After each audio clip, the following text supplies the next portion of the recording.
There is actually a moment when even the destroyer of worlds became afraid. Daksha, father of Sati, held a great party. He invited every god, every sage, every power in the three worlds. Everyone except Shiva. The insult was deliberate, for he had never forgiven his daughter for marrying the wild yogi, the one who wore ash and serpents and kept company with ghosts at the burning grounds. Sati heard the fire had been lit in her father's house, and she wanted to go. She didn't want to go for the feast or the company. She wanted to stand in that hall and make her father answer for the insult to her husband. Shiva said no. He had no need of Daksha's approval.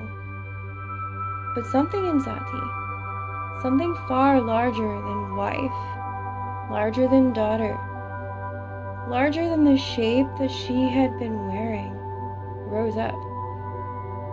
And where Sati had stood, a different being now appeared. This being was black as the inside of the night sky, her tongue lolling red, eyes like disillusion itself. It was Kali. Shiva looked at what his own refusal had called into being, and for the first time, he was afraid. He turned to leave. He went east. She was already there, golden-tongued and starving for sweetness, full-bodied, Tara, hungering, fierce in her need. He turned south. She stood there too, 16 years old forever, beautiful past-bearing, radiant as 1,000 risen suns. Tripura Sundari, the one whose beauty is both a trap and liberation. He turned towards the sky itself, hoping to climb past her. She filled the sky. Bhuvaneshwari, ruler of all worlds, vast as space, patient as space, burning, impossible to outclimb, because she was the climbing itself. He turned toward fire, thinking he could burn through. She was the fire. Bhairavi, terrible, burning, the one who does not flinch from destruction, because destruction simply clears the ground. He tried to go nowhere, to disappear into the stillness. Stillness had a face too. Chinnamasta. She had cut off her own head and held it in her hand, drinking her own blood, feeding herself from herself, needing nothing outside of her own current. He turned towards what should have been safety, the domestic, the ordinary. There she was, as widowhood itself, as the ash of every fire already burned down. Dhumavati, smoke-colored, asking for nothing, wanting nothing, already having lost everything and unbothered by the loss. He tried cunning, to talk his way past her. She stood there, yellow-robed, tongue stilled.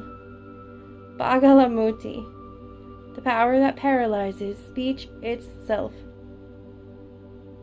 He turned toward wisdom, toward the outcast's truth that polite gods don't speak. She was there as Matangi, the one who eats the leftovers, speaks the unspeakable, governs the inner sound that no one else will claim. And, in the last direction, the one he hoped might still be open, abundance, plain ordinary fullness.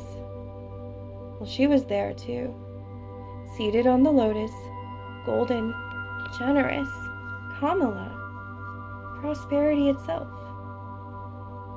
10 directions, 10 faces, no gap between any of them. Shiva stopped.